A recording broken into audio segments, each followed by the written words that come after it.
Hello everyone and welcome back to a developer update for Project Triton. Now if you can't already tell, Project Triton is a VR FPS game. Now what sets Triton apart from all the other VR FPS games is that you need to move in real life to move in the game. You need to physically move, as in physically walk, jump, run, slide, whatever you need to do.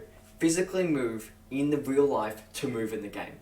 And what's even better is that this game is a two-player experience. It's 1 versus 1, PvP and PvE. So that's really cool. Now today, I thought I might just go over some of the weapons and just get everyone up to speed on what actually the weapons are, because that's the most important aspect of a VR FPS game. Shooter, like FPS, it's in the name. So let's go over to the first weapon, the M4. Now this is your standard assault rifle, and this is meant to be the starting weapon. So it's really easy for everyone to use, really easy for everyone to understand, that kind of stuff. So now, every weapon in Triton has a few functions. So, every weapon is able to have their, most weapons, not pistols, but most weapons are able to have their magazine detached, like just by grabbing it. However, you can also just press the detach button. And there's that too. You can cock the weapon, and of course, fire it.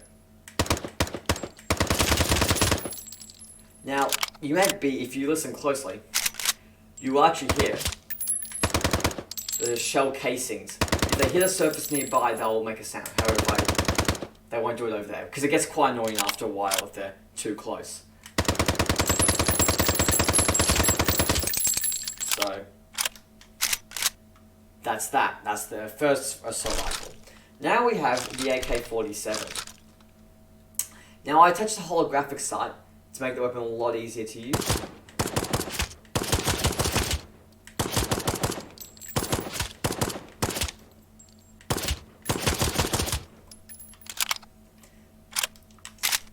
This weapon is best just to grab like that.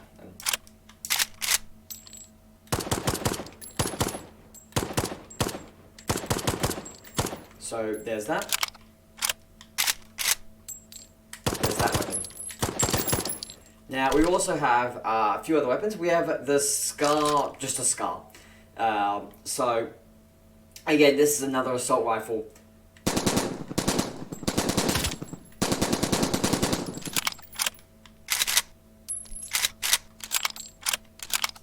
And basically, with these weapons, I'm trying to get them to have certain roles. So, for example, this is your all-rounder. This is kind of your marksman rifle, which I might actually transfer to the Scar, because an AK is not really seen as a marksman weapon, and you also have the, I guess, a burst. You could, I might change this to a burst rifle later. I need to really get those designations out. But right now we do have 3 base weapons, which is very good. We currently have the only shotgun in the game, and I do definitely want to add more. Pump shotgun. This is not a pump shotgun. This is a Spaz 12 and semi-auto, and unfortunately, the plugin I'm using, the Unreal Expansion plugin, does not like when you try to do, it's really hard to try and get the pump action going. Unfortunately it is. Even with a game like Zero Caliber, which uses this system, it's been a year and they still haven't implemented pump shotguns. So for now, this is just a semi-auto shotgun. So basically, you just raise and then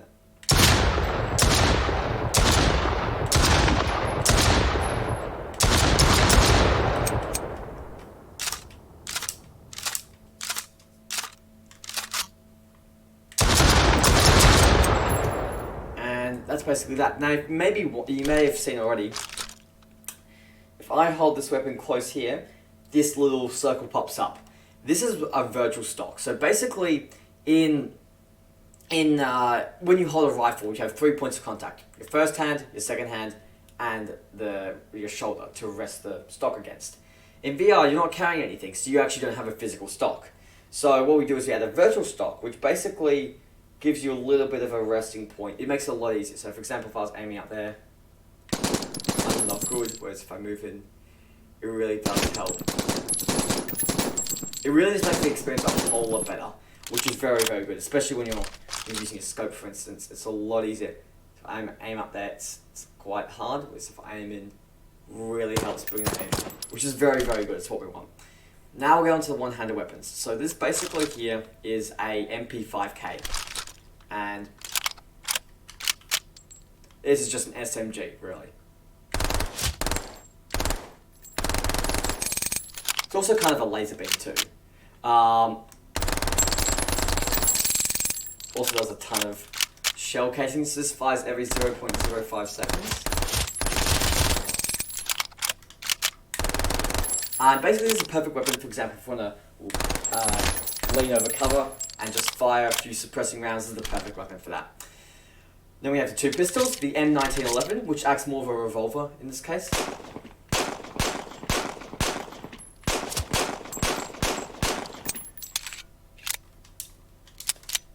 And we also have the Glock 17. Now, I'm going to change this to a burst rifle, or maybe keep it as an automatic. I don't know. I can easily do either. But currently it's just one. And the whole point of this is it's a lot shorter than that, so it's very good for leaning around corners and stuff like that. And it also goes great with my next unveiling, which is, as you see down here, the Riot Shield. Now, this is perfect for this.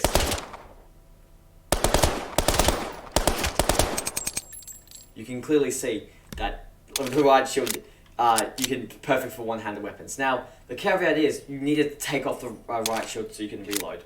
Now, that is actually an intentional thing with the Riot Shield, because it would be quite overpowered if you could just constantly, just keep reloading, keep firing, with basically not exposing.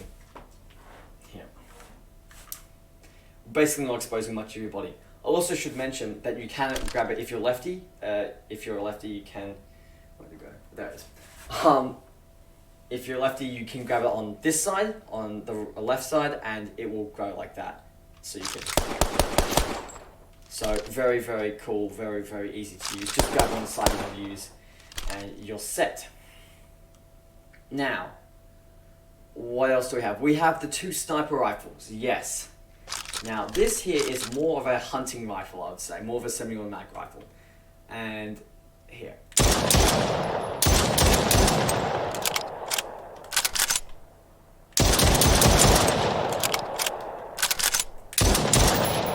So basically, yeah, this is just more of a hunting rifle, more of an automatic thing. If you want to lay down some rounds quickly, whether with some accuracy.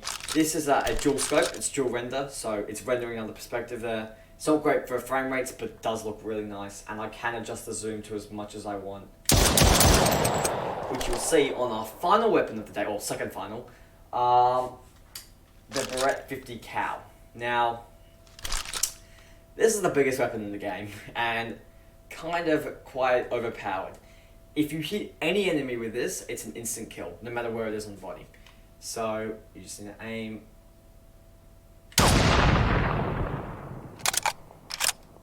The caveat with this is that you need to reload after every single shot, otherwise it's just quite overpowered. So all you do is every single shot. That's not too much to ask for when you have literally the biggest weapon in the game and quite a beast of a weapon. Final one, we have a non-shooting gun, or not even a gun, a non-gun. It's a melee sword, and basically you'll see this little line here. This line is a raycast, and basically you do it to check if there's anything overlapping the line. So if you hit anyone with this line, instant kill right away, no questions asked, just smack, doesn't matter. Now, notice this red line. Whenever the red line's active, it means that it's lethal, basically. If I throw it, see how that red line stays active. If it hits somebody while the red line is active, that's a kill. Now if I run over here, you can see that it's turned off, and that means it's safe to pick up now. But if I was an enemy, and I got hit while that was active, I would be dead. So again, I'll throw it. You can see, it's got some crazy spin, but that makes it so much better. You can see that. If you got hit, it'd be pretty scary to see that thing thrown at you. But if you get hit, it's still going. But if you get hit by that, that's an instant kill, no questions asked. And that's kind of it. Now make sure to subscribe if you do want to get more updates to this. I will be updating this heavily. This will be available at Sidequest, hopefully before Christmas, this entire game. You can see alpha gameplay, I've linked it in the description below. But definitely subscribe if you want to get updates about this, and if you want to be one of the first people to play it. Otherwise, that's it for today. See you guys in the next one.